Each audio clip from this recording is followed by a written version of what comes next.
Dalam setiap pejabat, mesti ada seorang ni, dia bukan bos, tapi kesan dia boleh rosakkan satu tim. Office mate negatif. Pertama, kuat merungut. Semua benda tak kena. Semua arahan salah, tapi bila tanya solusi, diam. Okay. Kedua, suka bawa cerita belakang depan lain. Dia tak sedar sikap macam ni perlahan-lahan bunuh kepercayaan dalam tim.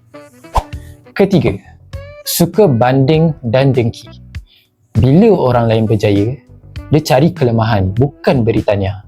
Dan yang paling bahaya, negatif ni berjangkit. Satu orang mula merungut, lama-lama satu meja ikut sama. Suasana ni jadi berat, kerja jadi malas, prestasi pun mula jatuh. Tapi sebelum kita salahkan orang lain, cuba tanya diri sendiri. Pernah tak kita jadi orang tu?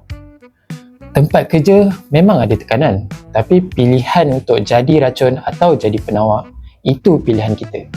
Sebab kadang-kadang bukan sistem yang rosak, tapi sikap yang perlu diperbetulkan.